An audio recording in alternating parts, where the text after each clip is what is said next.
What are some of the challenges that you faced on and off the field as a football player and in retirement?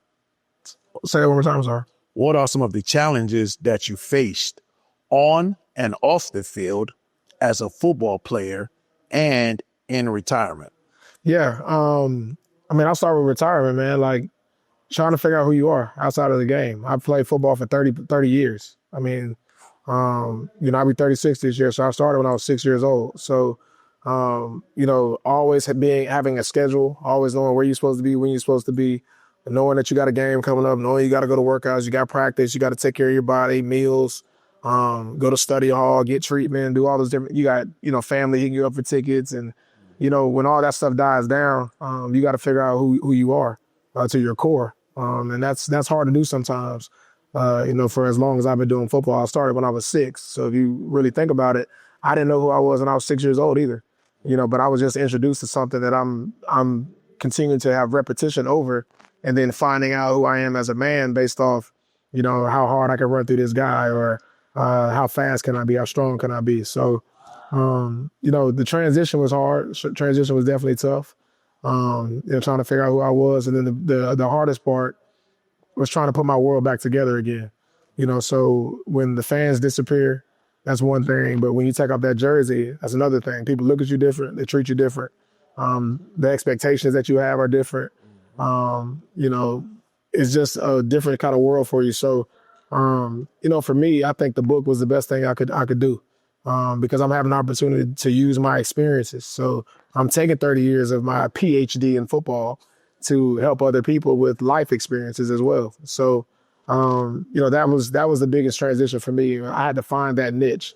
It was easy for me to coach. It was easy for me to train kids, but I never thought that would be my true passion and goal, because with my experiences, anybody can teach you X's and O's and how to run routes and how to lift weights, but I want to help people out with life. So that's my, after football. But during football, I think one of my biggest, obstacles or struggles was just breaking the stigma. A lot of people would say I'm before my time, because I, grew up in an era where they're now more accepting of, African-American quarterbacks who are athletic and who can run around, and the RPO system and the zone read and do some things on the move. But my first, role model as far as a football player was Michael Vick. I had a chance to watch him play in person. So there were people that were before me that I idolized and wanted to be like. And there were people after me that I think is hilarious when we talk about Jalen Hurts and Lamar Jackson and those guys. Those are generational players for sure, but they weren't the first of their kind at the same time. So I really want to, I really remember just having to prove I was good enough, prove I could be the face of the program, prove that I could read coverages, prove that I could, throw the ball and sit in the pocket. And then at the same time, don't look at me as an athlete, look at me as a quarterback who can run versus a runner who could just kind of throw. So in general, what are some mental health challenges that athletes face? There's a lot of mental health challenges that athletes face. I think the world is changing. For me, I didn't have to deal with social media the way it is now. The pressure of trying to perform and be a good athlete is already hard enough. But then now these new players are having to figure out ways of not being the next meme, not being laughed at for a mistake that they made on the football field. Now, mind you, the guys that's making the memes won't even step foot on the football field, and we're making split decisions about things that happen so fast. It's tough, so there's a lot of pressure. Even from the financial standpoint, you got college athletes getting paid now, but that's fast, that's good, it's quick, money, and it's well-deserved, but they also become targets. I tell people all the time, like, we beat Florida State my freshman year, and I was the greatest thing since sliced bread. You go back to your hometown, your first ever game starting, you're 18 years old, you beat the school that didn't want you, and Florida State was a high-ranking school at the time, but then that also put me in a position where, I hang out with my homeboys the next week at a party, and I get held at gunpoint, because they think that I got money. They think I made it, I'm that guy. So if that happened to me and I didn't have any money in my pocket, I can only imagine the type of pressure that these guys are going through when ESPN knows how much NIL money they're making, so that's tough. I hope and continue to pray that this stuff evolves and change, and we can create, financial support, whether that's through literacy or mental health support as well for these young athletes. But the game has changed. The pressures are different. I couldn't figure out how to be the man of the house at the age of 23 in the NFL. I don't know how these 18-year-olds are going to feel as freshmen in college now being the man of the house just because, they got a couple extra dollars in their pocket. Mind you still got to get your education, and you're still probably not going to be the starter.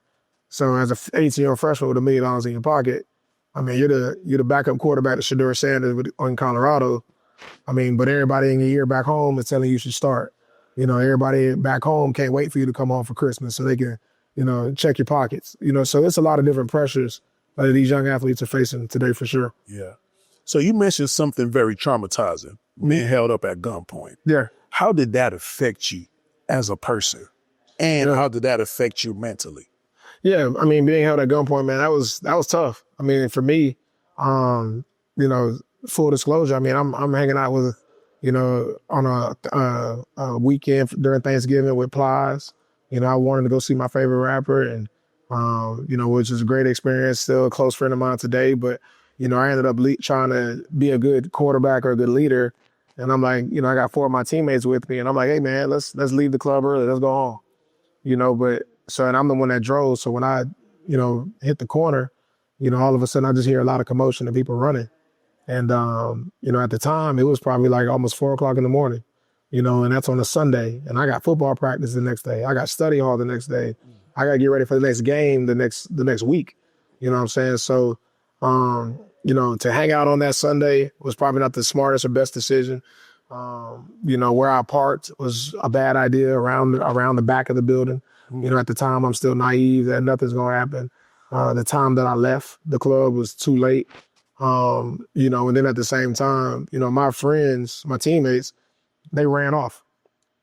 I can't be mad at them because if I would have seen what was happening, because the guys came from behind me, I probably would have ran too. You know what I'm saying? But by the grace of God, nothing happened to me at all. I remember, having to go to practice that next morning, study all that next morning, breakfast that next morning, and get ready for the next game. But it's changed me a lot. I mean, if you think about when you go out, when do you go out? Where do you go out? What time do you leave? Leave before the lights come on. Watch where you park. Spend an extra couple of dollars for safety in the front, valet, or don't park behind the building, or, just all those things, keeping your head on the swivel, not being oblivious to your environment. And then just realizing the company you keep. Fortunately, I was with my teammates, but at the same time, just really understanding like where you are, in this environment, not being too caught up in and just, having tunnel vision.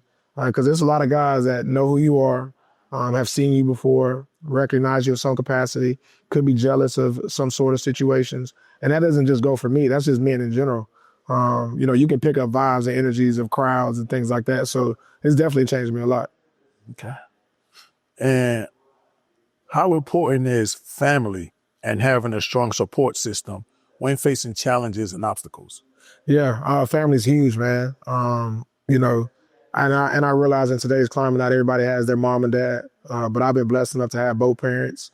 Still married for 38, plus years. And I consider both of those individuals, my mother, Rhonda, and my dad, Bruce, to be probably my best friends. I'm able to have real conversations with them. And I think, honestly, that's because deep down, I found ways to be more vulnerable. That's the second part of it. You can have people in your life, but are you willing to, disclose, some information about yourself and be real about yourself and your situation? So my parents have been huge. I got 2 little sisters. I'm thankful for them too, Laurel and Alina. Those are my friends too. Those, they're my sisters, but, we joke and play all the time. We got a group text message that we all, send crazy stuff in and communicate almost every day. But even without those people, I still have a locker room. My locker room doesn't consist of Marshawn Lynch or Ken Chancellor or Richard Sherman or those guys anymore. But I still have Marshawn on my team. I have Marshawn's mother on my team who holds me accountable. I still have, my dad. I still have, friends. I still have some coworkers or teachers or coaches that are in my locker room that, can still kind of get me straight, help me out, tell me when I'm wrong, or even just someone I can lean on when I'm having some ideas or thoughts that might not really be in line with my vision or what my calling is. Okay. What are some of the tools and advices that you can give somebody facing a mental health issue? I mean, yeah, anybody facing a mental health issue, man, like it's easy to say go seek help. A lot of people don't even know where. But the biggest thing is to be vulnerable enough to kind of just, share your story or, just use your lived experience. So for me, I'm not a therapist. I've never been diagnosed with anything. But I know I've helped a lot of people by just being vulnerable about my struggles. It's okay to lean on your brother because at the end of the day, what people don't realize is a lot of us are going through some of the same stuff. If we haven't already been through it, we're going through it now. Or we know someone who has faced certain things. So it's a big deal. Okay. Is there anything that you would like to tell the world? Oh, man. If there's anything I'd like to tell the world, it'd be keep going. Life is hard and it's not easy and it won't stop. I tell people all the time, the world will keep spinning and the devil won't stop chasing you. So you got to continue to press forward and move forward. Anytime you feel like you want to slow down or you're not ready, you don't feel like it, the devil gets closer and closer to you. So with my faith and what I believe in, it's very important to continue to press forward, to continue to stay true to who you are, to find a routine and have a routine and stick with it. I found my life to be easier when I've had routines, when I understand, okay, well, tomorrow I'm gonna wake up at this time. I'm gonna pray at this time. I'm gonna, make sure I get something to eat. I'm gonna make sure I listen to something motivational. Like those things help set up the rest of my day. So when negative does happen, because it will happen, it's inevitable, but I'm able to handle it a different way.